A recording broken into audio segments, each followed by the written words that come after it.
$850 right now for the festival, goes up to $950 tomorrow. And then same for the master classes, including one that Igor is going to join us for, which has got a grand total of 384 years of brandy, of Armagnac, Cognac, and Calvados. So it's going to be a super cool range. There's a bunch of other tastings like, a measly 200 years of Ben Romick that we'll be sampling. But it's going to be a great weekend. Hopefully you'll consider coming. It's going to be a good time. But we should probably get rolling here. We've got 8 whiskeys for tonight's range. All of them from the recent Whisky Sponge order that arrived. And a few of them, 3 of them are in their 30s, which is kind of fun. Refill, oxidative, hopefully tropical drams. So that's where we're going to dive in tonight. Starting off with the Whisky Sponge Glen Grant, which is a very clever way of saying Caperdonich. For those who don't know, Glen Grant Distillery was for a while referred to as or Caperdonich rather, was referred to as Glen Grant #2. That didn't really work for the excise, or the British Excise Department, because each distillery should have its own name. It was a separate building across the street from the original Glen Grant. So it was eventually called Caperdonich, and it is now closed. This is a closed distillery bottling, which is fun. We don't often get to feature these in our tastings. But yeah, let's start off with this. Igor, do you have some thoughts on this one? You've tried it already, I'm assuming? Yes, I tried it already, obviously, and in my opinion, it's absolutely successful Caperdonich. Very classical, I would say. Lots of fruity notes. One of the favorite notes of Angus, aka Sponge, waxy. So if Angus feel some waxy notes, usually it's 75% already that he gonna bottle this. That's we joking with Serge Valentin, because for Angus it's most important to have nice waxiness in a whiskey. Yeah, which is well, it does have that nice little waxy tone. This is matured 31 years in a second fill ex-bourbon barrel, so that's kind of up my street. 43.9% ABV. So it's lost a little bit of strength over time. And what did they say about this? It tastes, this is Angus's words, it tastes like delicious, easy drinking, full-bodied Olstad Speyside malt. And if that sounds like your sort of gig, then you jolly well better buy a bottle or 2 of this whiskey, god damn it, ! So there's another tasting note too, but we won't go into that. It does talk about the euphoric discovery of Planet Wax. But it does have, like, the waxiness and tropical fruits are really the 2 dominant notes on the nose for me. Harmony, any thoughts? Yeah, no, big fruit notes, lots of like bright red apples and waxiness, like the wax on the skin even. Melons all over the place as well. It's beautiful. Sean, did you want to chime in some thoughts on this? Yeah, I mentioned a little bit in the comment, but I was getting nice cantaloupe notes on the nose. And I don't have like a huge experience with like Glen Grant, but from what I've had, I can kind of see some similarities between like that nice raw barley tone at the base is really nice. Yeah, James put very Caperdonich, and I would agree. It's very classic Caperdonich, and for Angus also very interesting to bottle it, because he really loves and prefer kind of naked distillate-driven whiskies, and that's a perfect example of distillate-driven Caperdonich. Yeah, I can see what James is going with. That almost smells like 4 shots were added back. It also smells like, if I was a betting man, that this is an ex-Jim Beam bourbon barrel, because it's quite peanutty, and it reminds me of like the bottom of a bag of beer nuts, where you've got like just the candied shell. The peanuts are gone. Now all you've got is the candy and the shell and maybe a bit of salt. I'm also just getting like just light whiffs of like apple cider vinegar, um, very faintly, Starting to get peppery too. very. Mhm.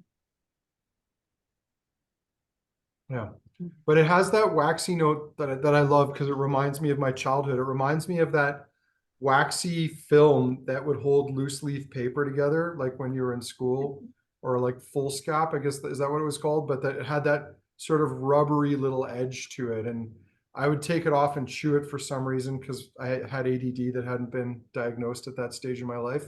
You're But just weird. also just weird. I'll accept that too. That's fair. Mm. Well, great place to start off with. Hard to argue about the quality of that. Beautiful, elegant, tropical, juicy, really, and some nice, sweet, spicy tones creeping into the finish there too. Yeah, Caperdonich's a distillery we, still see bottlings of from time to time. But Sean, to Sean's point about not, trying enough Glen Grant to see the similarities, I can see a bit of a similarity with Glen Grant, but to be fair, I've not had a ton of Caperdonic, or not really enough to say that I have a sense of what it's like. And a lot of the Caperdonic that we've seen has been heavily sherried, the stuff that gets out there. So it's kind of nice to have this really naked, spirit-driven style of Caperdonic. Yes, and actually most famous Caperdonics, it was like 72, 73, 1972, 1973, and almost each and every one heavily sherried. And basically, I would say lots of those, delicate notes, which is very typical for Caperdonic, if it's from the refill bourbon especially, lost in the sherry. Don't get me wrong, it was amazing whiskies, but it was a little bit different character. I was just looking for some quick stats on this, but I guess I should have reached for an older version of Malt Whiskey Yearbook, but Caperdonic's not a distillery that ran very long. But I do remember this one detail from the boutique bottlings we had.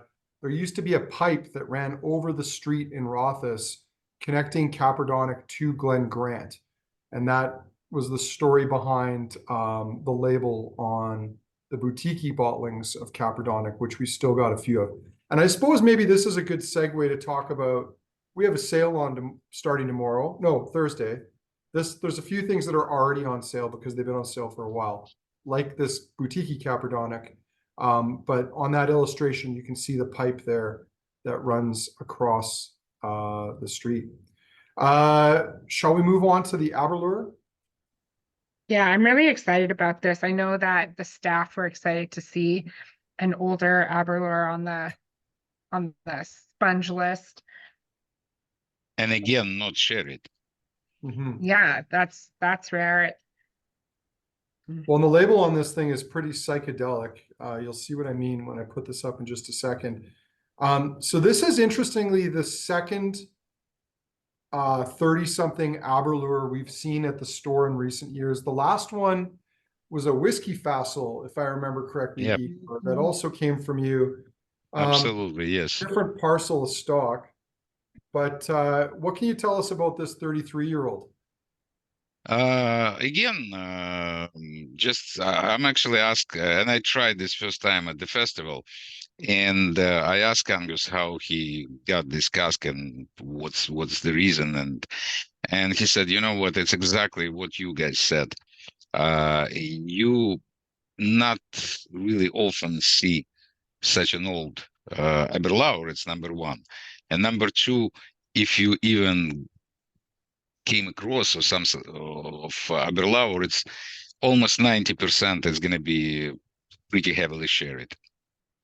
But again, Angus is Angus, and most important for him to have something that he likes, which is I really respect actually, because if he don't like it, you cannot, I don't know, convince him to bottle it.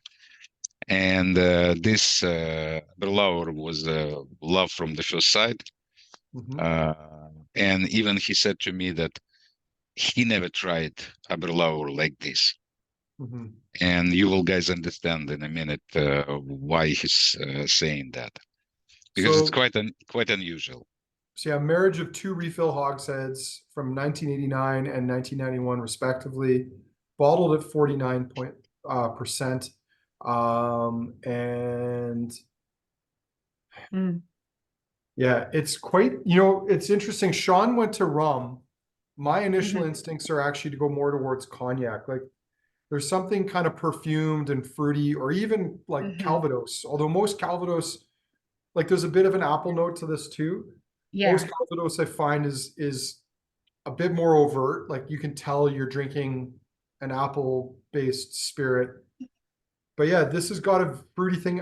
Sean, I can see that estery note. Like there is kind of an almost a medicinal, like a slightly medicinal tinge to it. Which to be fair, I mean, I've been to Aberlour. Igor, I don't know if you've ever done this tour, but years and years ago, they used to do a tour where they would take you through like 8 different samples of new make, including the foreshots and the feints. And it was like different stages. And Yes.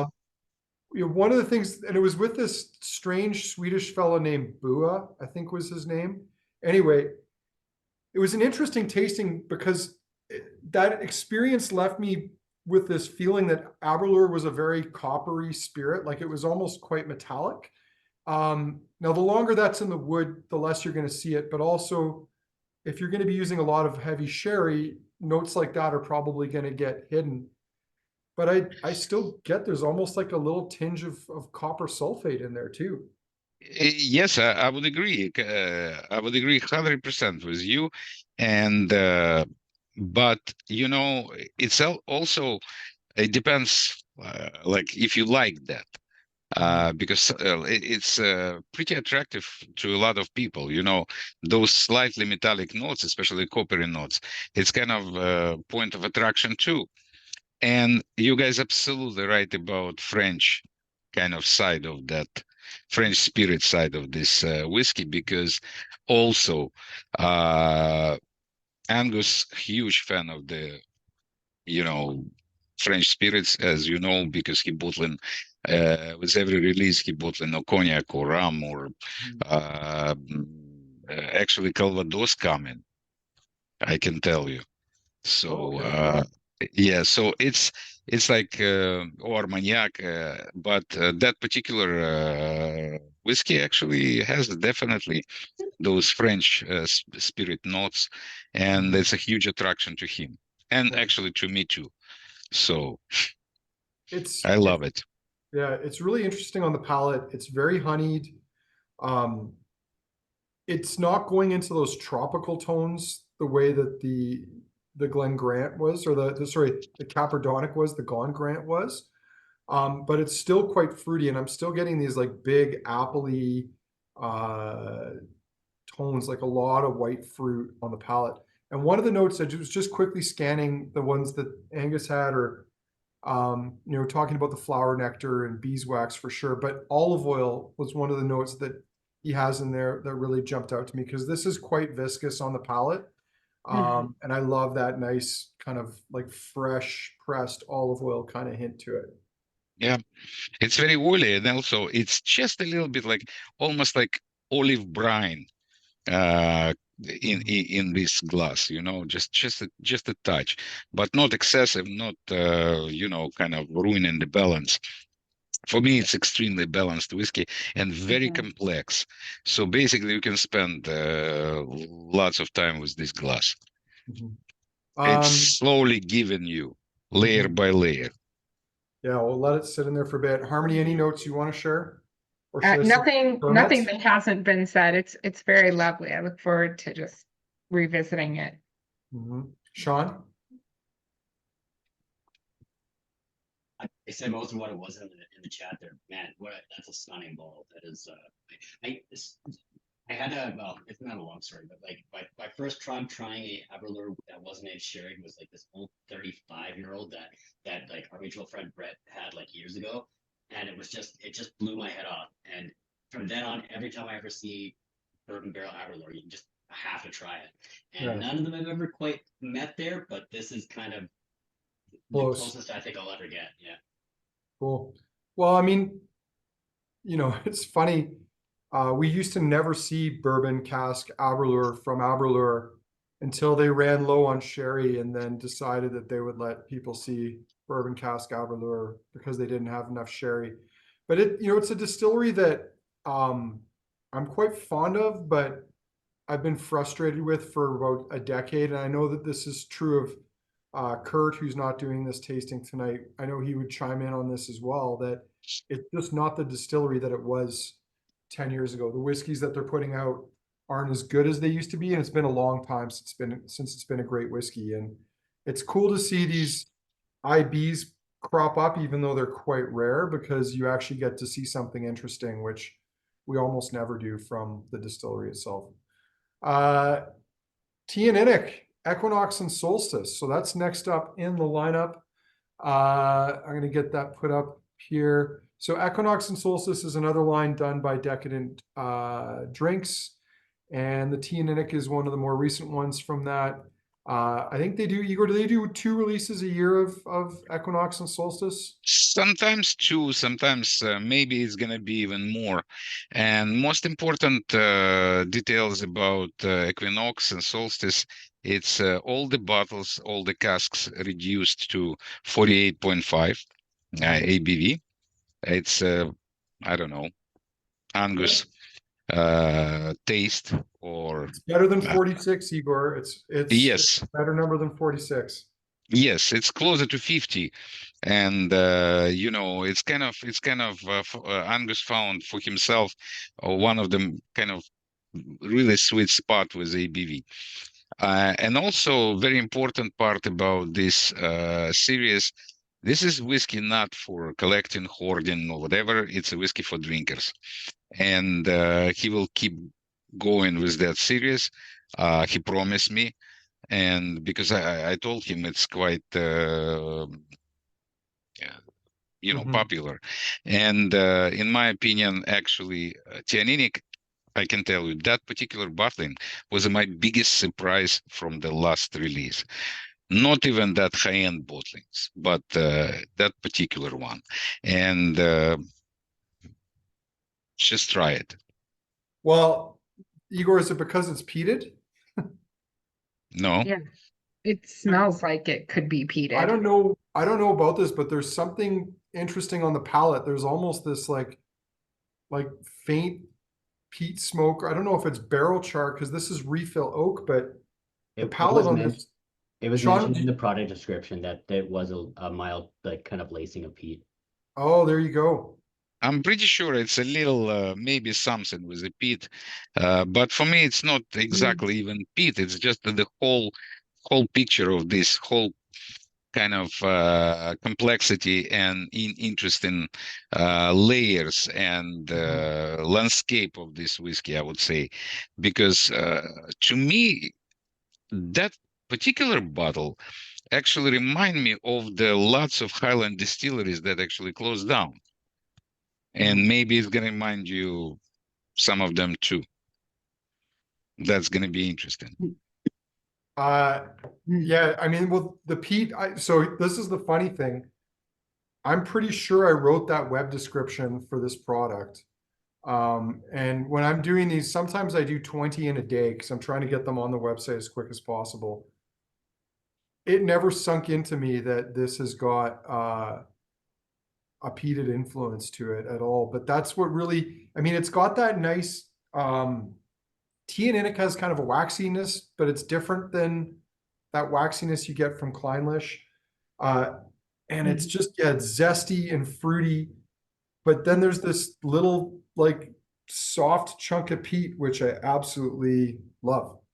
It's got this like wisps of tobacco and dark chocolate.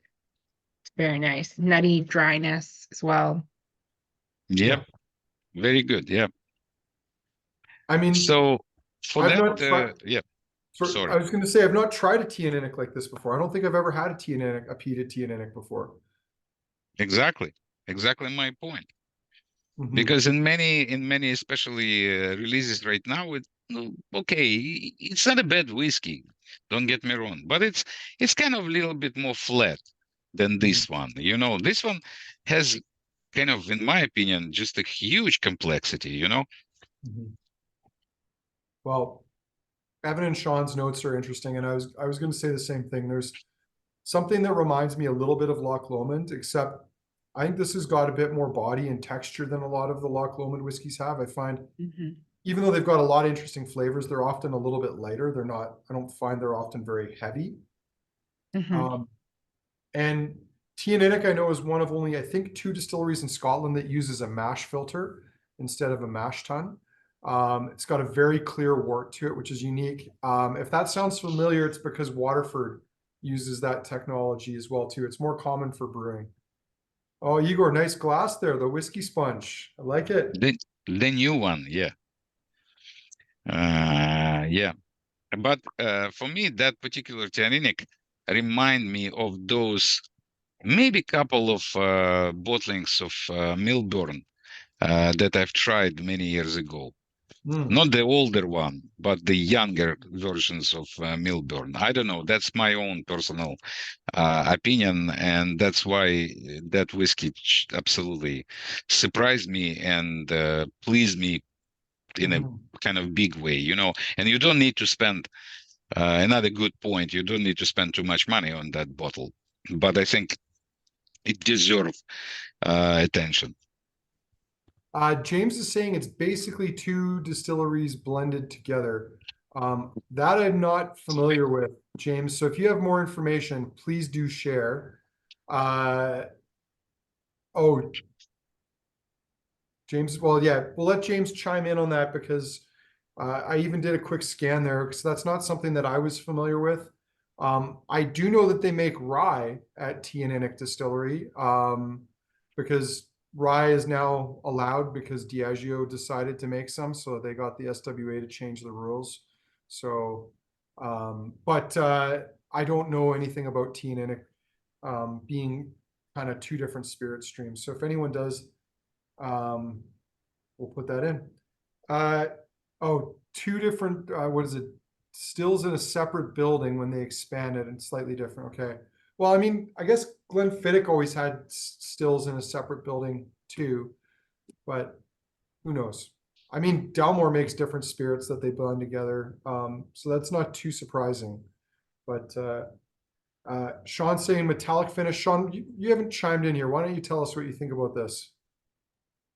So, yeah, I mentioned the nose is like coming across a little bit more plasticky, but not necessarily unpleasant. But the peat was a bit more. I don't know. Who was it? The guy from Torveg was mentioning of the 3 different phenols that kind of put together peat, and I can't remember which one that that one points to. And then the finish, I was getting like a metallic note that just almost hits like canned tuna, not quite, but just like reminiscent to that. Like fancy canned tuna or grocery store canned tuna? Yeah, we can make it fancy. I don't know. I'm not really sure if I would differentiate. It's more the metal than the tuna. Well, I mean, the fancy ones are usually packed with olive oil, right? Whereas the Oh yeah, ones are. No, I think it might be with- more like no, I don't think it's oil. I think it might be like a watered one. The water. Okay. Yeah. Yeah. All right. Anything else to say about this Teaninich, which is fascinating? Yeah. It went down well. I'm not going to have much left for the speed round there. Okay, Auchentoshan. Auchentoshan. So, we've got a 31-year-old here. And I'm going to pull it up in just a second. 31. There we go. I'll put it up on screen. So what have we got here? 56.3% from a second fill ex-bourbon barrel from 1991. And Igor, what can you tell us about this Auchentoshan? Other than that, this is the best kind of Auchentoshan, which is from American oak. And in this case, 3 decades old plus some, and from refill. That's again, Angus always looking for something interesting, and when he came across of sample of this Auchentoshan, and he's looking for the something to bottle from lowland, which is very difficult to find actually. And as soon as he tried this sample, he's like, okay, finally I see some good example of lowlander. And I would agree with him. It's absolutely like 100% just a good classic Auchentoshan. And with 100% lowland profile. Man, you can really see it on the palate. Auchentoshan has such a citrusy spirit. It's very floral and citrusy. It's one of only a handful of triple distilled whiskeys, full-time triple distilled whiskeys made in Scotland.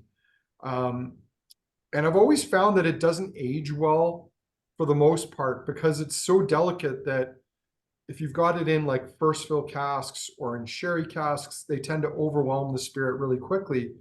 But this is a good example of how it can mature, which is in refill casks, just left to its own devices for a long time.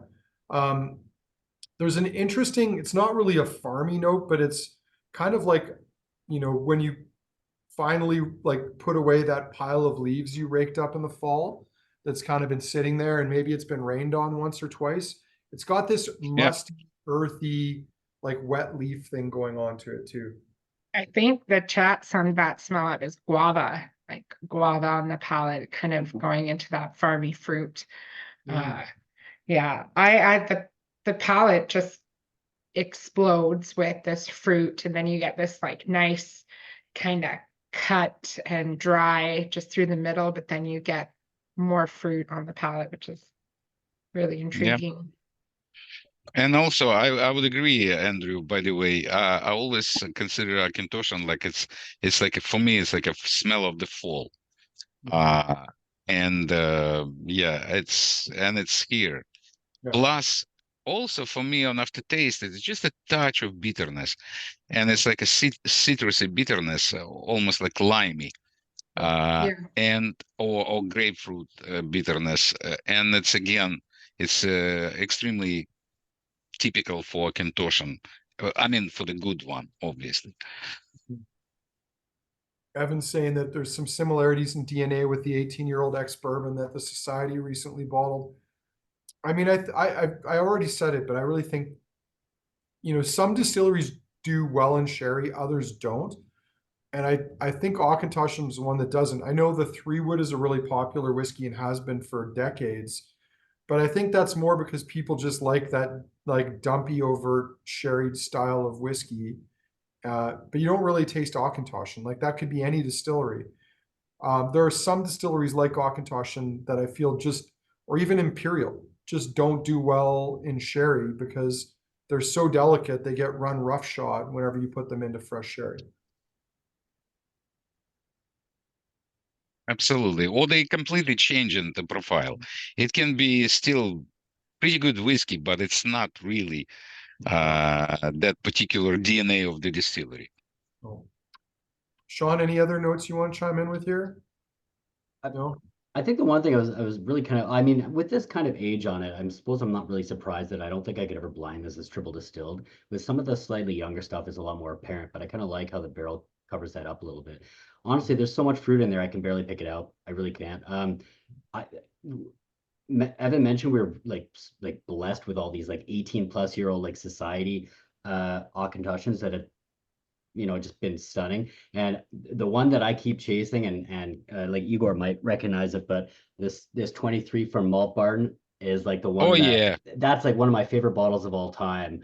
And so I kind of like I chase the dragon with that in case I ever find anything else that's as good. This is it's getting pretty close. It's not it's different. It's a little bit brighter, a little bit way juicier than this. I don't know. I might like a little better, honestly. This is really peppery and spicy. Yeah, Evan mentioned it's going into some cinnamon territory now, and I would agree with that. Sean, to your point about not being, I mean, the only thing I would disagree with you on is like, I think you're fair. I would never blind this as triple distilled, but knowing that it's triple distilled, I think it's kind of obvious because the spirit still has this slight delicate roughness. I don't know how to describe it otherwise. It's just the alcohol is more refined, and I think you can sort of pick that up on your palate, but I agree. If I nose and tasted this blind, I'm not sure I would have guessed it was triple distilled. But also, guys, it's very akin to the kind of Irish type of the whiskeys, you know. And so I'm always comparing this. If I feel that kind of Irishness in a whiskeys, it might be actually triple distill, especially if you try and blind. It's, you know, the best examples of Little Mill actually also like this. So yeah, I think it's successful. It's very successful cask. I'm very happy that Angus actually found this and bottled it. It's obviously not cheap, but it's such a obscurity and oddity that you know it's very difficult to complain about. Well, it'll be interesting to pit this against the 1998 or 1988 Auchentoshan PX, which I think is a younger whiskey, because it's around the same price point, and I think that this has got a more interesting profile to it. That one's not a bad whiskey, but this has just got a bit more like delicacy and finesse to it. Shall we move on to the Glenmorangie that's been violated with teaspooning? Joking, of course, not really violated, but it's been it's not a single anymore, is what I'm jokingly trying to say here. Yeah. And I love what they did with the label on this. You'll see it here right away. There's a giraffe on the couch. Oh, sitting by the fire, rather, in a nice comfy chair with the sponge. What have we got here? 2006 vintage, matured 17 years in a refill hoggy before being reduced slightly. So this is not cast strength at 55%. Igor, what can you tell us about this one? Because it's very odd. I mean, we see these Westports crop up occasionally from time to time. You know, in the description, they're even saying this is not a single cask. So let's not even pretend that it is. What do you know about this particular bottling? This one not too much, unfortunately, except the idea about giraffe, actually. That's a little tall steel of the Glenmorangie. It's kind of a little bit that long neck of the Glenmorangie steel. So it's remind to Angus artist the giraffe, and he decided to put an Angus like it. And also, yeah, I agree with you. We don't have any more like pure Glenmorangie or something like that. But also, I kind of always imagining that picture that somebody going through the LVMH, you know, warehouse with a spoon and literally teaspoon the casks. It's quite funny for me. But yeah, it's a one of the also odd parcel that Angus found, and obviously cannot put Glenmorangie on a label. But you know, in my opinion, it's quite typical Glenmorangie. And reminded me of those Glenmorangies. I'm pretty sure, Andrew, you know them, when they just stopped releasing like I would say normal bottles. Because you remember it was absolutely amazing. 10 years old, 18 years old was gorgeous Glenmorangie. And Glenmorangie was the most popular whiskey in Scotland, by the way, till some years. And after that, they lost to Glenfiddich and Glenlivet. But when you try in those old bottles, you will understand why it was so popular. And that bottle reminded me of those end of the 90s bottles, the last Glenmorangies, in my opinion. Sorry, but I have to say that. There were a few bright spots in there, like I can't remember which one it was, but there was one of the special releases they did one year where they'd taken barley off of, or they'd taken yeast cells from barley growing in the field at Cadbull House, and used that to ferment the wash.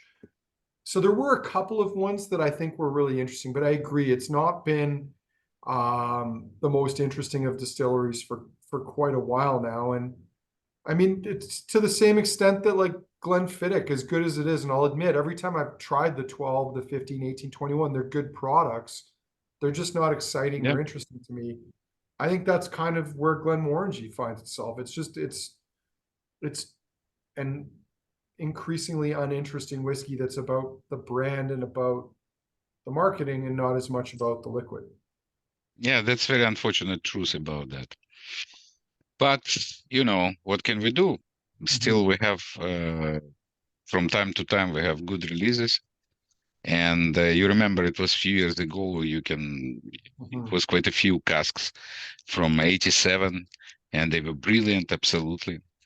And it was hard to believe, actually, that it's Glenmorangie, you know, but I always saying it's no bad distilleries in Scotland.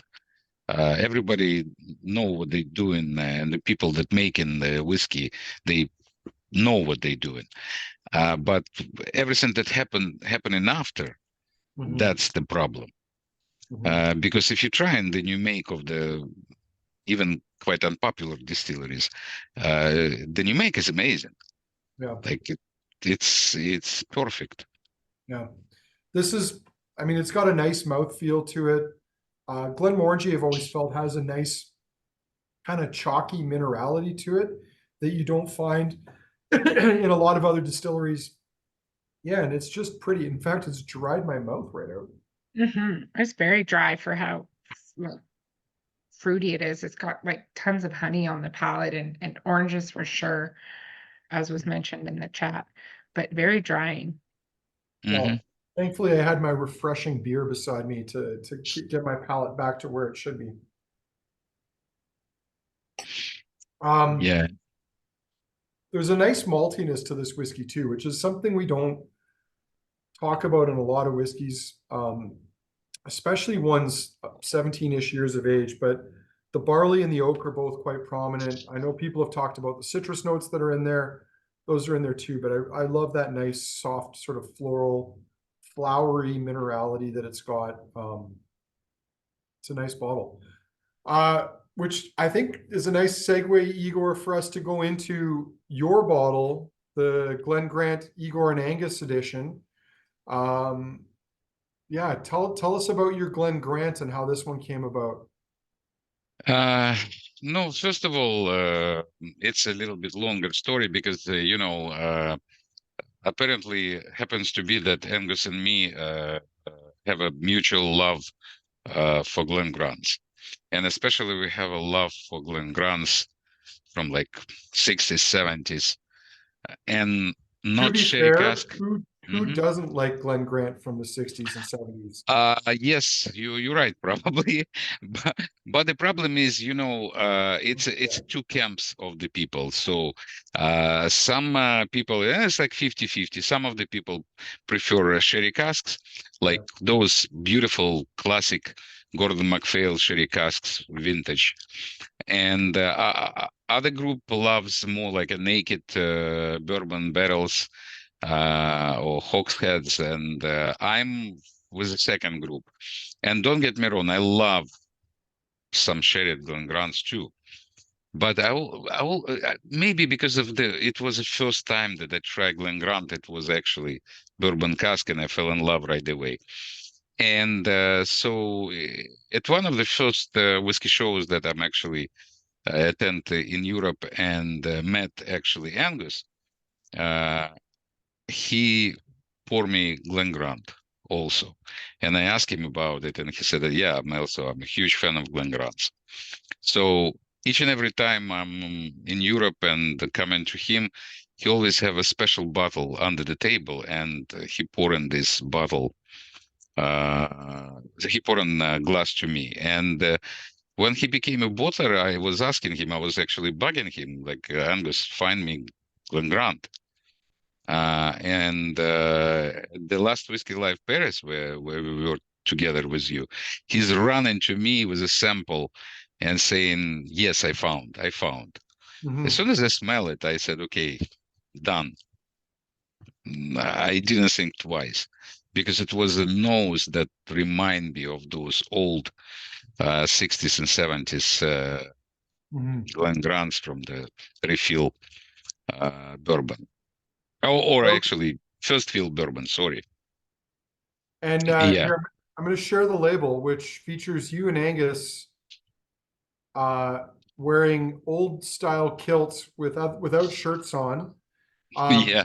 And are you smoking a real pipe or is this a bubble pipe based on your? No, actually, I used to smoke pipe too. And Angus seen me quite a few times with a pipe, so it was just a little touch, and it's it's going well with kind of that black and white old school classic Glen Grant picture, I guess. Hmm.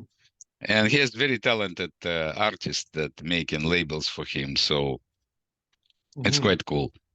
I was very lucky. I was very pleased to see that label. Yeah, and Uh, obviously a label that plays homage to the old Gordon MacPhail, Glen Grant labels that yeah, we used to see. Don't see too many of anymore. Um, it's actually Andrew, not Gordon MacPhail label. It's actually classic Glen Grant label, which is, as I remember, maybe James will tell me, but Gordon MacPhail got the licensing agreement to use it because it's original Glen Grant label. what that might be, but I think they came up with the label because Glen Grant wasn't Maybe, bottling anything. maybe, maybe. I'm Um, not sure. that's my recollection of it, and is that that's where it came from. And the reason I seem to remember that is because yeah, as James said, it's a bit of a confusing story. Yeah. For- Okay. I think for a while when Glen Grant was selling only in Italy and it was selling a 5-year-old, they were using a version of or something not that different from Gordon MacPhail's label. But I can check right now. or do you have one of those old Glen Grants? Yes, I have one Oh, of of those course old you Glen do. Grants. Yes, no, listen. You're gonna try the whiskey. You're gonna talk about whiskey, and I'm gonna All right. disconnect myself for a So second. And Harmony, you want to chime in on the Glen Grant? Yeah, for me, the nose, there's a lot of nice floral and honeyed and kind of Scottish shortbread. And then the palate was just huge, weighty, full-bodied Cheerios, ginger, more floral. And the finish to me is like a little bit spicy and dried mangoes, which are really sticking out for me. Sean? Yeah, again, I mentioned the chat, like how thick this is at the beginning with that malt. It's just like so wicked. It's just like you're just drinking like distilled malt. It's so awesome. And it maintained a big cereal note towards the end where it became juicy, and I couldn't put my finger on it. It's something citric, but it doesn't fall into that orange lemon lime. I thought maybe a pomelo or something, but I don't know. It's citric but dull at the same time. It's not acidic or anything like that. It just has the essence. Pretty wicked either way. Harmony also mentions like we had a bit of a mutual thought there, but like it knows is older than some of the others we've had, even though like it's like 20, right? 20 years. And Mhm. yeah, and and then I went back to the Caperdonich. It's like no. That's like clear cut. That's older. You can smell like the oily, waxy, like cool, like polishy note on there. But honestly, it's a wicked bottle. Well, and I did mention that I think this is the highest ABV that we've had tonight too, which can help feel more expressive and just have that weight to it. yeah. And also, I fell in love with that sample because it has, in my opinion, it has that kind of big minerality, which is not always you can see in a kind of more modern Glen Grants, but it used to be in the old bottlings. Even some whiskey geeks in Europe call those 5 years old bottles or 8 years old bottles. They call it gasoline with the fruits. Mm, Kind of, yes, I found this old bottle. there you go. Uh, it's 5 years old for Italy. and it's Yeah. one of the first ones, I think, because it's 1965. And I think 64 was the first one. And it's official bottling. Yeah. It's a Glen Grant company for Giovanetti, which was importer of Glen Grant whiskey. Yeah, Does it say on there by any chance who bottled it? Huh? 'Cause- Yes. It's a Glen Grant whiskey company. okay, because it would be So hilarious if it had been bottled by Gordon MacPhail. no, it's not. Because in those early days, like, I mean, and I'm pretty sure that the G&M label predates the 1960s. Like, it goes back way further. Possible. But Yeah. I mean, the relationships between whiskey companies, I mean, we've talked about this in tastings before. I mean, all you have to do is look at the Edrington Group and how it's owned in part by Suntory and Diageo and a trust. Like, they're kind of intertwined, that it wouldn't surprise me that, like, Gordon MacPhail created a label. Glen Grant then asked for if they were cool if they used it, and they're like, as long as you keep selling us casks, you can use the label. We don't care. I mean, Yeah. there's a certain old way that business was done that wouldn't surprise me if they were both using a somewhat similar design. Yeah, possible. Yes, and that's one of the first bottlings of the Glen Grant that I really fell in love because of that minerality also. So it's kind of, has all kinds of those old labels. Also, it's written, you see on the bottle, just like, and by the way, it's one of the most long-standing series of the bottle that exist in the world, because they still selling 5 years old Glen Grant in Italy, even now. Yeah, So it's every year batch coming to Italy. that's incredible. Well, Yeah. and I'm pretty sure Glen Grant is, or at least it used to be, the best-selling whiskey in Italy. Oh yes, absolutely, number one. Yeah. This is where things get confusing. Igor, I've found a version of that label that goes back to the 1930s on Whiskey Base, bottled confusingly by Gordon Graham and Co. But not Gordon MacPhail. Anyway, So it's a different company. But it's a whole different company that was also using that label. So Yep. that just takes things down an even deeper rabbit hole. No, I think we confused for our kind of ancestor. I mean, for the future generation, we confused even more because right now we have me and Angus at the label. So some people gonna find this bottle and gonna say, "What the hell is going on with that?" Who's those guys? So it's not enough that it's a confusing situation with everybody else. So. But anyway, I really hope that you guys love this whiskey, because it was I was really happy to bottle it. I love this minerality, fruitiness, power, because it's not kind of, nice and easy. Glen Grant. It's a lovely bottle. Maybe you should have put a dog on the label, is all I'm gonna say. Okay, actually, you know what? We're cooking something with Angus maybe for 2025. Okay. You never know. We can get you a good profile picture of Walter. Well, Okay. we don't need to take this too far down another rabbit hole, but there is a whole other, maybe I can share this towards the end of the tasting. There is another Walter bottling coming in the future because it's funny, but we'll share more about that maybe in a minute. In the meantime, we've got an Equinox and Solstice Miltonduff to try, and this is a little different than what I was expecting too. I mean, it's a first fill sherry hogshead bottling, 11 years old, 48.5%. but there's something that almost reminds me of like an STR cask right off the bat on the nose. So I'll put this up. Igor, what do you know, or what can you tell us about this Miltonduff bottling? I think it's actually answer from Angus to the kind of whiskey lovers with the sherry casks, and he always looking for some successful or good, or at least something interesting with a kind of powerful sherry casks. And here we go. We have this Miltonduff.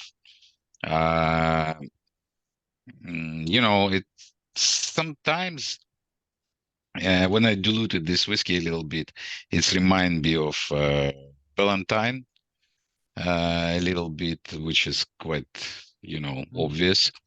And but sometimes not. If you ask me, for me, it's a little bit kind of extreme with the sherry, but it's still extremely popular, you know. There's some good notes in the tasting notes there. The Amaro one's a good one. The rum one's a good one too. Yeah. It's so meaty that I would almost like, I think a certain employee of ours might have gone to Sulphur Town on this one pretty quickly, but I don't think it's sulfured. It's just that really meaty, leathery, tannic end of that sherry spectrum. Like really, really peppery too. It's very sherried, and it is going into that meaty territory. That's not. I wasn't prepared after such a like vibrantly honeyed, waxy, fruity profile that we just get like punched with this sherry cask near the end.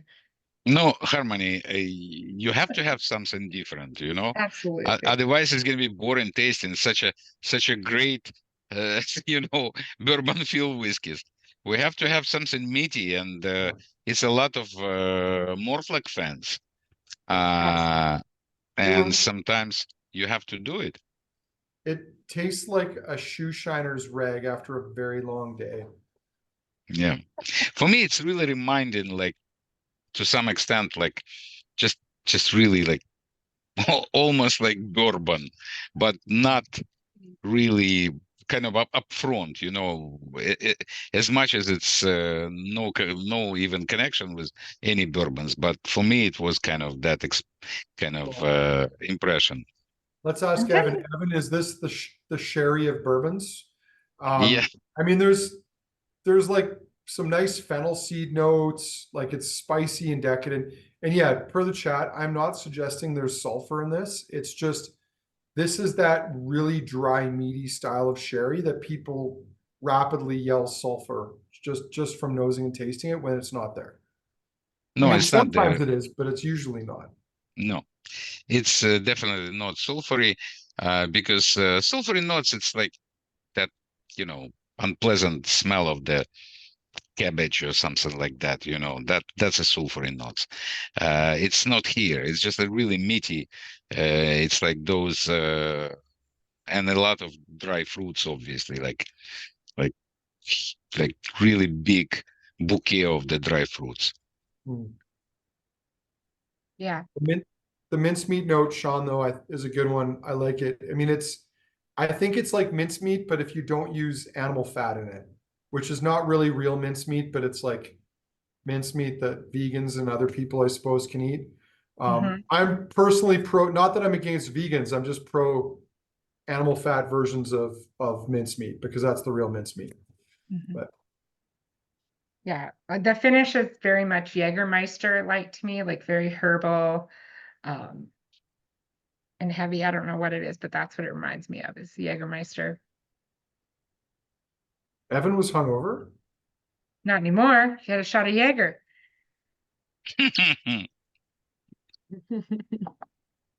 Things you don't learn when you're working from home. Oh yeah, that's interesting. Sean, any other thoughts on that one? Honestly, yeah, with this so much, like, so the meaty side of sherry is something I've kind of grown out of, to be perfectly honest. But not here. I think there's enough of a combination between like that cool, meaty, spicy, like bready pastry like note, like baking spice. And then like Evan mentioned cooked pineapple, and that's absolutely on there. It's like this, like a heavily charred grilled pineapple that pokes up through all the spice that really makes it pop with this acidity. And I mentioned raisins right off the start at the beginning too, with that whole like Madeira style rum. Man, it's a cool one. It's definitely like this is enough to kind of like all right, maybe one more spicy sherry. Yeah. Yeah. No, listen, it's never been boring to work with Sponge, like I can tell you right away, because it's like you get in those distillate driven whiskey and suddenly you get in some sherry monster, but why not? You know? I mean, so his I like reading. I think yeah, he had it like encompassed like very well on one of his last like 4 blog posts, where it was like what he's into with whiskey and why he's building a distillery and all that stuff. And like he likes spirit driven whiskeys. He's not really into the overly barreled stuff and the extravagant labels and all that stuff. And I truly feel that myself in my soul. But the fact that he's able to pick out uh, specific standout examples of heavily sherried things, or like experiment with things that he finds in the signatory warehouse or whatever. It's an admirable thing. Like you can't just have bourbon barrel everything if you're going to release as many things as he releases that are different. Mhm. Yeah. Absolutely, yes. And at the end of the day, I talk to him a lot, and he's a whiskey geek, first of all. Absolutely an amazing specialist of the whiskey. But, right now he's in a business. Guys, don't forget about that. And he has pretty big following all over the world. And sometimes his fans just saying to him, Angus, why it's only everything like this? And he's the kind of desperately trying to find something successful, but completely opposite. But anyway, he likes this Miltonduff. I asked him, do you like it? And he said, yes, I like it. So that's it, truly like it. And he likes Mortlach, by the way. And so he bought quite a few good Mortlach casks. Well, we'll look forward to seeing some of those. Yeah. One more to go through, and then we got the speed round to do here. And I'm just noticing that there we go. My laptop was about to lose its battery. Old Orkney. Is this release number 3 from Old Orkney, Igor? What have we got here? Yeah. Yeah. It's he was as Oh, always. 002. Yeah, yeah. Apologies. Yeah. No, but you have Highland Parks and you have Orkneys. Right. That's a kind of, condition of the contract that you can And a do. But convenient brand extension as well. yeah, yeah. So 19 But years old, matured in refill hogsheads, 53%. So Igor, some people here might not be familiar with that whole Old Orkney concept, but that is a brand that used to be out there previously, isn't it? yes, it was a Stromness distillery that doesn't exist anymore at Orkney. And so basically Angus somehow got the rights to use this Old Orkney logo. And I don't know the whole story, because sometimes, it's a little secrets in the business, but somehow he can use it. And so majority of his Highland Parks gonna go with that OO logo. So yeah, it's very interesting. And he's a big fan of the Highland Park. Yeah. And he's always trying to find different types of the Highland Park, because Highland Park, it's very interesting distillery. If somebody gonna tell me that, yeah, that's very typical Highland Park, it's quite a bit exaggeration because I'm not sure that I know exactly what does it mean typical Highland Park. Well, Uh, it depends on if there's a Viking on the bottle or if yeah, it's okay, heavily sherried, in which case there's a reasonable prospect that it's going to be sulfured as well as heavily sherried. true. Sometimes not, but there's a bit of that in there. So yeah, I mean, it's a good question. I think Highland Park as a brand is in a bad spot right now, but the distillery and the whiskey that comes out of there is great. I mean, we've had some great bottlings from Decadent Drinks. We've had some incredible bottlings in the last year or two from Gordon MacPhail. Like there was a 95 Highland Park Connoisseur's Choice cask that is one of the best Highland Parks I've had in years. So yeah, there's some good stuff out there, but As what you is a know, Highland Park anymore? yeah, I've bottled quite a few Highland Parks for the heads and tails, and they all were different, but I love them. And but again, to say the profile, typical profile, I'm not sure. Okay, maybe it should be really Heather Honey, yes, but Yeah. I'm not sure 100%. This one I actually a little bit unusual, even for me. The peat's And quite faint in this. yes, yes, it And is. it's almost going into like a bit of a barnyardy kind of profile on the palate, which is not something that I see often in Highland Park. And Igor, I agree with you. I mean, for me, the notes for Highland Park, it's heather honey, delicate peat, and just like a faint kiss of sea salt in there. And then Hmm. the other things that happen because of casks or time and all that magic in the warehouse. But yeah, I agree. This is not a whiskey that I think I would blindly pick out as being a Highland Park. Yeah, and it's exactly the reason why Angus actually bottled it, because he told me actually a year ago, he said I found kind of really funky and interesting Highland Park. And he said, I'm not sure that it's going to be popular. I'm not sure it's going to be really successful, but it's something there that's very interesting. Something there it reminded me of the kind of really old, ancient Highland Parks, you know. And he tried like, I don't know, huge amount of old bottlings because he used to work for the auctions for some time, and so he was trying those whiskies and actually uh, proving that they are real bottlings and so on, so on. And he said it's something there that something's really unusual, but very interesting, intriguing, kind of showing me that maybe it's a cask, maybe it's a condition of the warehouse, or maybe it's one of those runs, maybe some little bit like faulty runs, not usual run, which is obviously happen. And but I like it, I like it because it's kind of really kind of something different. It is a It's little different. Mhm. Harmony, thoughts? I really like this. The nose, I think, screams Highland Park, but the palate is heavier, full-bodied, spicy, little menthol, still salty, but the finish is more menthol and like a nice peppered oak. Really It's like it. the palette to me is a touch Ardmore-esque. Like it's going in that direction more than Highland Park.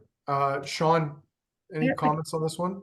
Yeah, okay, I see what you mean by that, and I've had a couple of Highland Parks kind of like this too, and I don't drink a lot of like OBs, like I think probably not a ton of us do, but when I was starting to explore it, I swear the first thing I had to look at is like, do they use worm tubs? Because I swear there's like this weird acridness to the smoke that almost said sulfur but not quite, and when it sits there, it when I go bring it back to my nose, I swear I get a little bit of it, and maybe not like. And it's not cask sulfur, it's definitely something like spirit sulfur, or it could be something analogous in the peat that they're using. So I don't know what that is. I'm not really sure. It on its own, the smoke wouldn't be pleasant, but with the whiskey, it does work, but I'm still trying to find the place for this distillery in my heart. It's not quite there.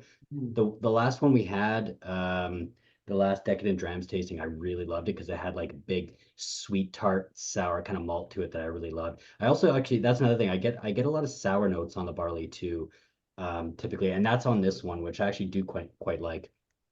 But Yeah. yeah, I don't know. I personally, it's not my favorite, but I think it's only because of my experience with the distillery so far. So Sean, Highland Park does not have warm tubs, but, and I was triggered by this when your question, I was like, do they? Because I've been there a couple times and they take you, or at least they used to take you up on the roof of the distillery when you would do their higher end tours or their VIP tours. They have shell and tube condensers, but they're outside. And that's why they take you up on the roof, is to see the condensers, which are actually outside the distillery. But no, it's not worm tubs. But yeah, it's a little unusual. And again, I think that is a Highland Park that I would challenge anybody trying or tasting that to say that they would pick that out as a Highland Park blind. Like, that would be a very, very hard call, but it's an interesting whiskey. Are we ready for the speed round here? Evan, are you going to speed round with us, or are you just chatting? He's gonna chime in.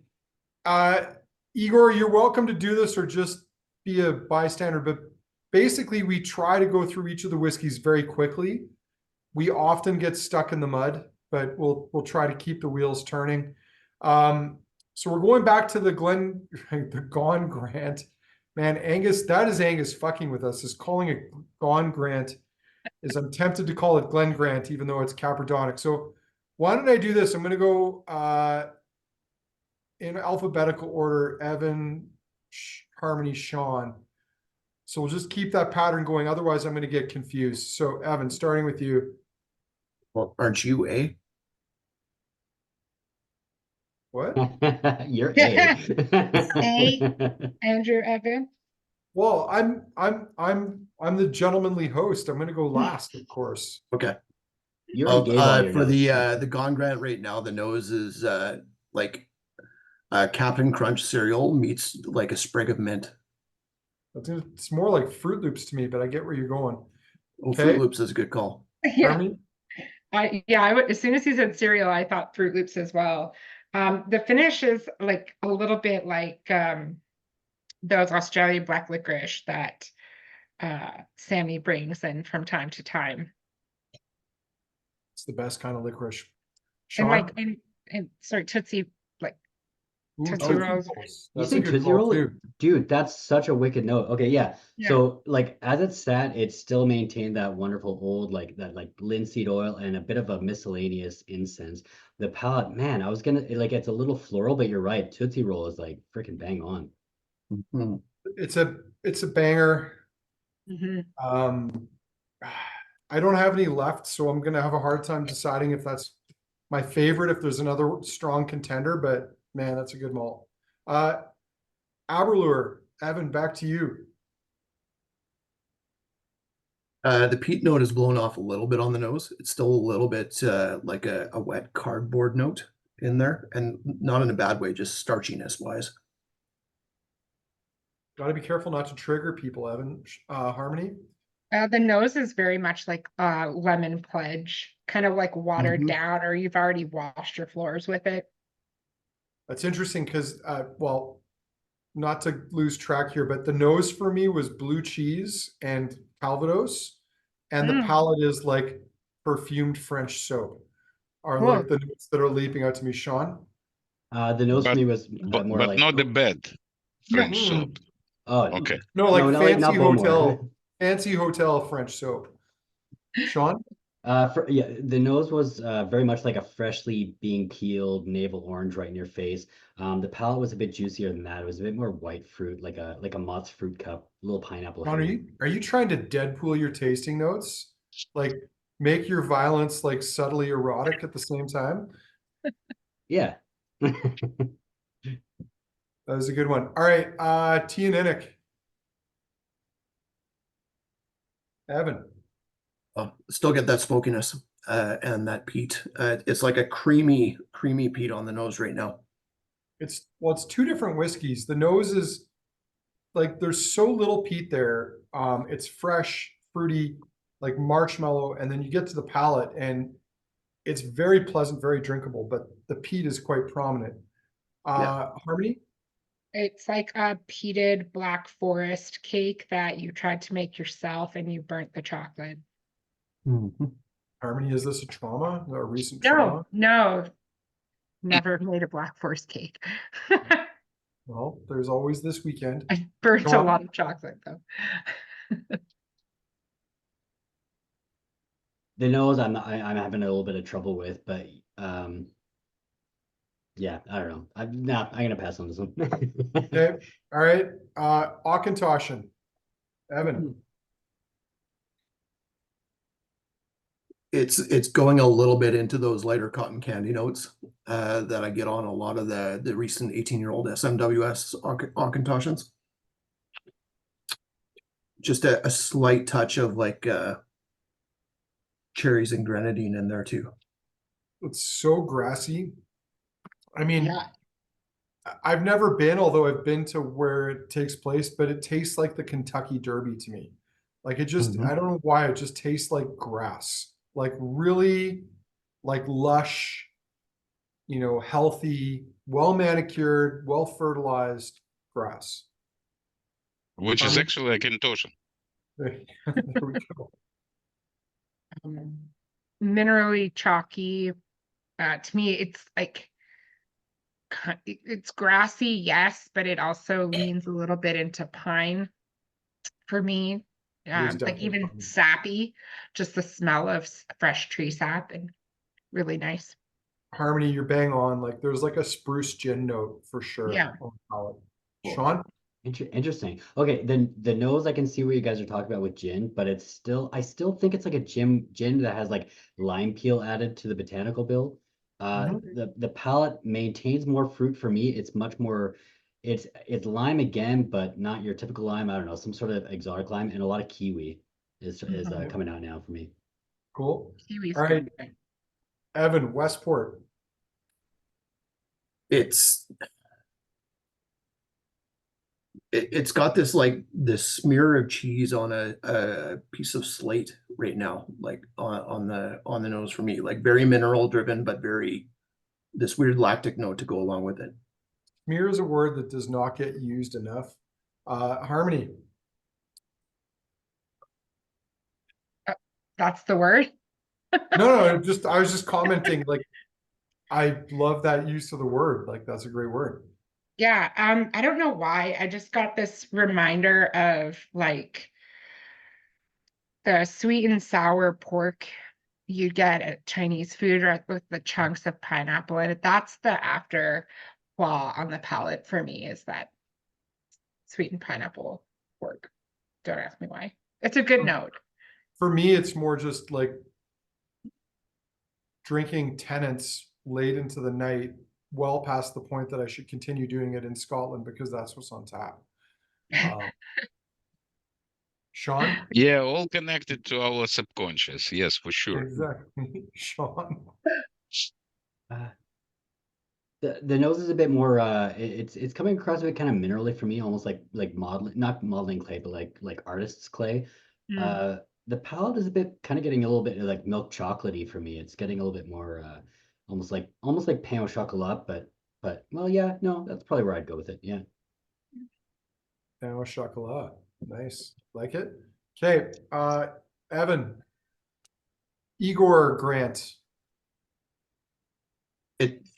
It's almost coming into like chocolate malt territory on the nose for me, like so much grain, but chocolatey and a bit of coffee in there too on the nose. Harmony? I agree completely on the nose with this. It's just so beautiful, and it still smells so full and rich. Like it's one of those you can just smell and be happy just nosing.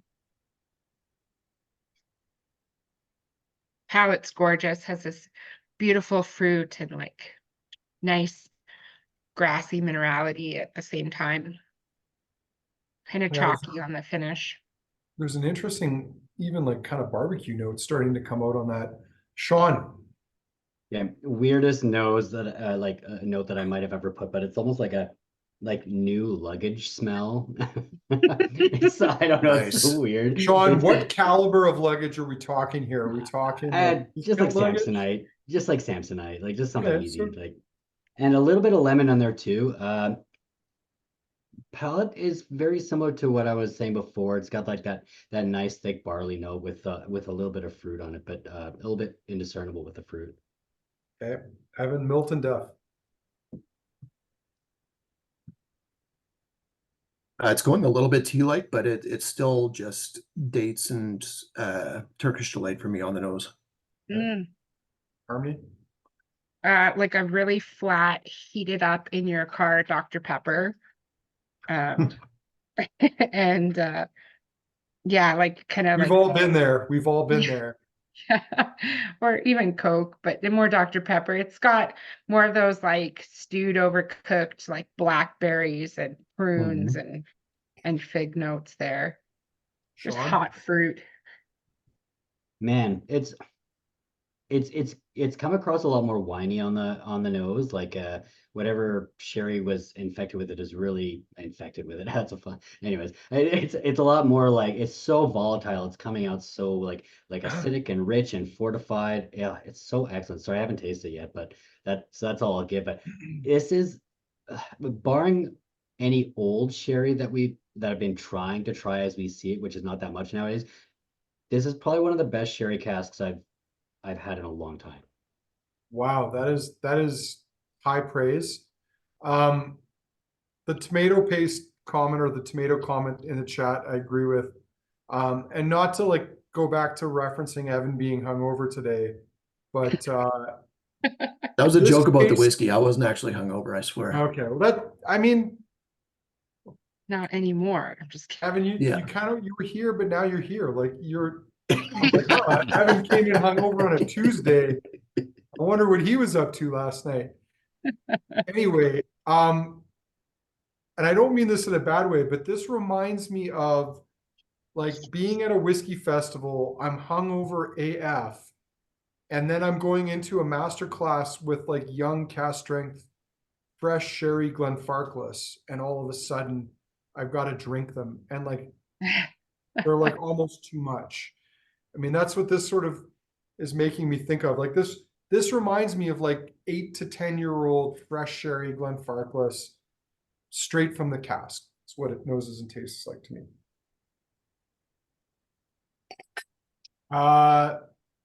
Highland Park, 19-year-old Evan. Like brine and brimstone right on the nose right now. Like not a ton of fruit, but just a little bit of barley and this weird funky smokiness and just a touch of the seashore. It's a really, really cool nose actually. Harmony? The palate is nice. It's like it's warming up.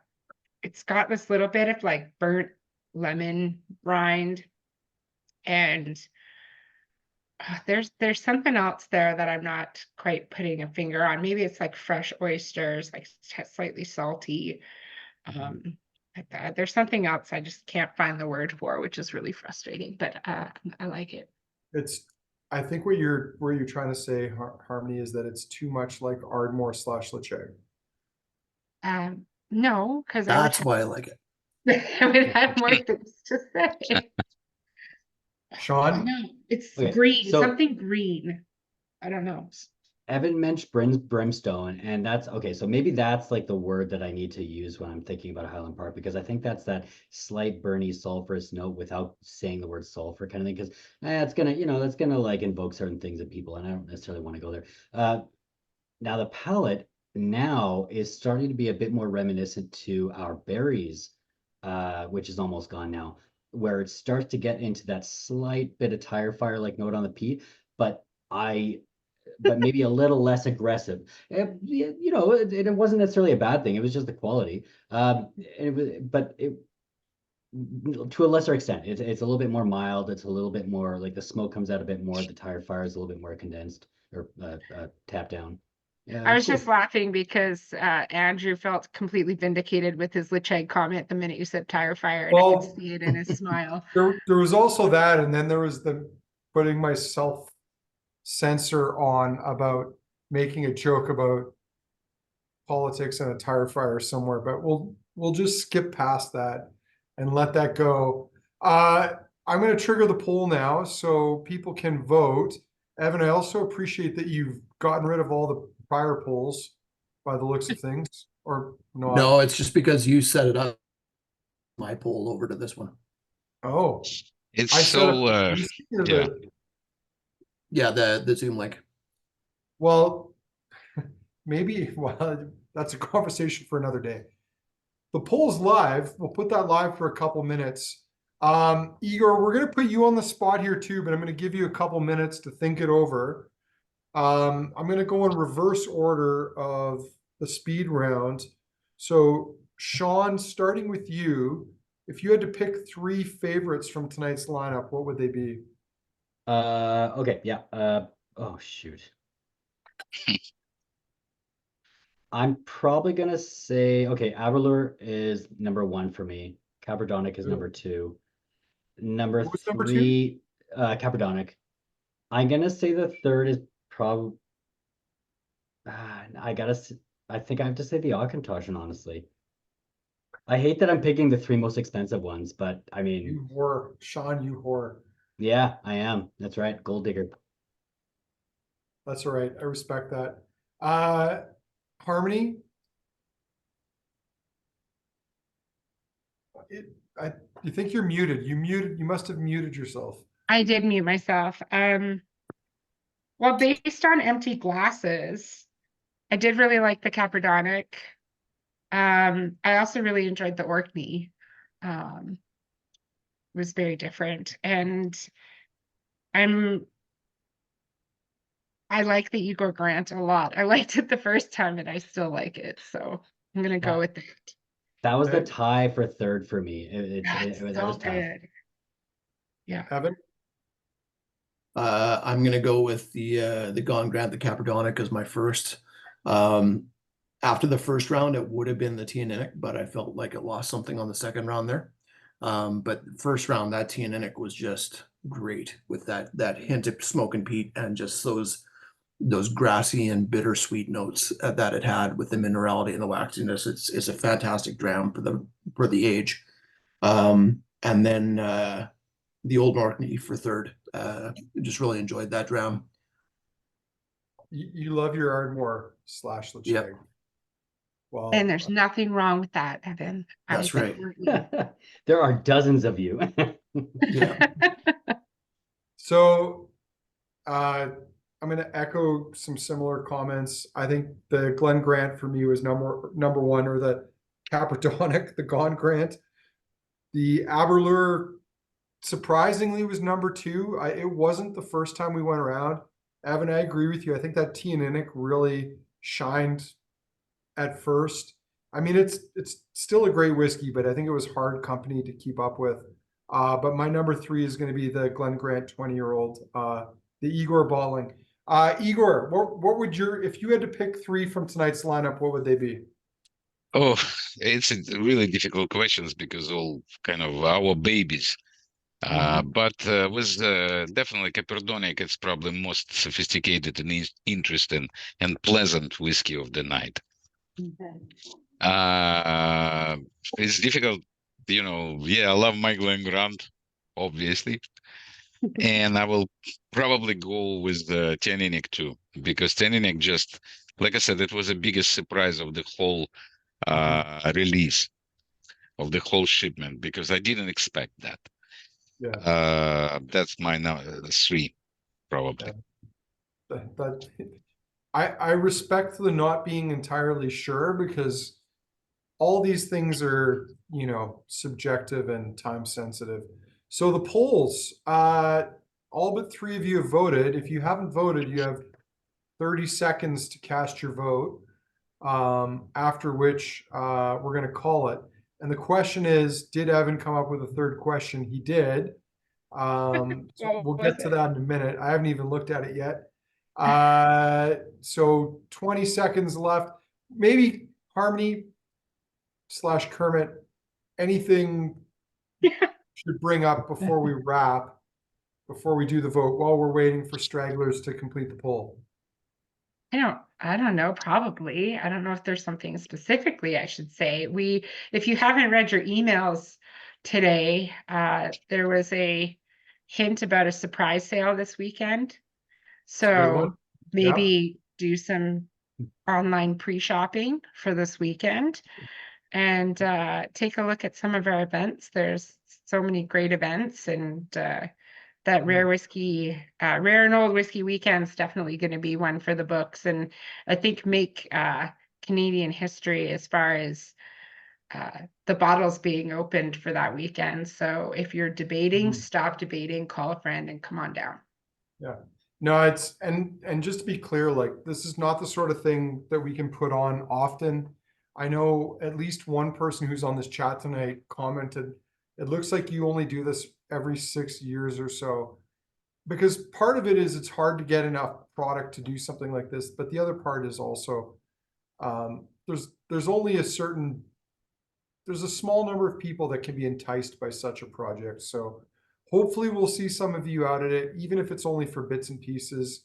But yeah, the prices do go up starting tomorrow. So no one else has voted, so we're going to call it. The winner of round 1 looks to be a tie. Looks to be a tie between the Glen Grant and the Aberlour. Honorable mention to the Auchentoshan. So there you go, Sean. Looks like you were vindicated. And then for second favorite, the Auchentoshan storming ahead. Westport, Glen Grant, and Miltonduff all tied.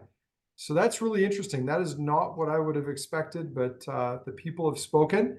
And then Evan's not so serious question, but seriously, how bad a job did Evan do at organizing the lineup? Because he did plan tonight's lineup. Why didn't you consult ChatGPT? Got a few votes. The Auchentoshan as the 4th dram. Seriously, everybody knows Rolanders go at the beginning. Very funny. I mean, it could have been worse, right? 2 out of 8 in the correct spot isn't bad. I actually think the lineup went pretty well. You did all right, Evan. Though I am saying that because I don't want to pile on. That's very nice of all you guys not piling on, Evan. So charitable. Yeah, it's very charitable.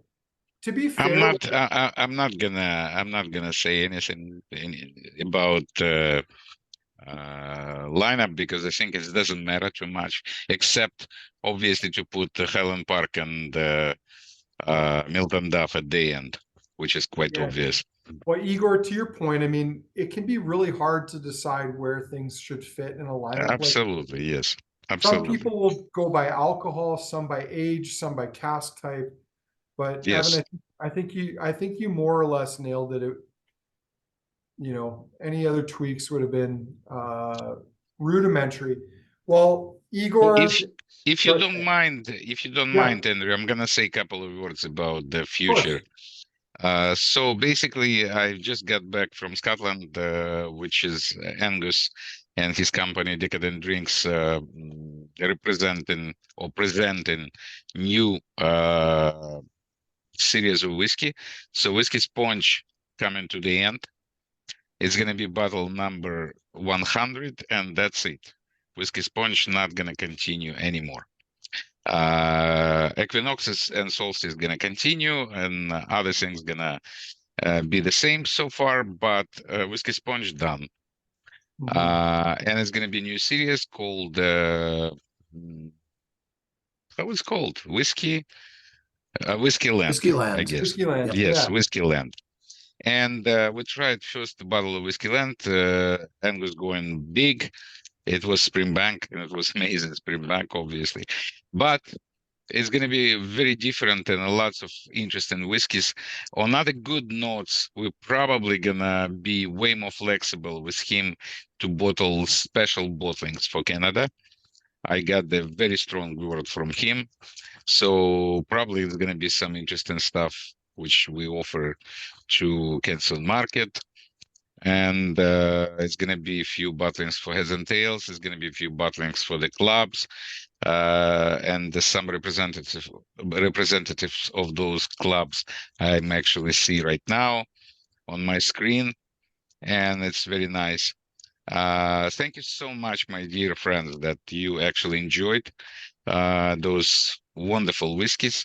I will work with Angus even more, because I think he deserves to be well represented. And first of all, he's sincere whiskey bottler, which I really like.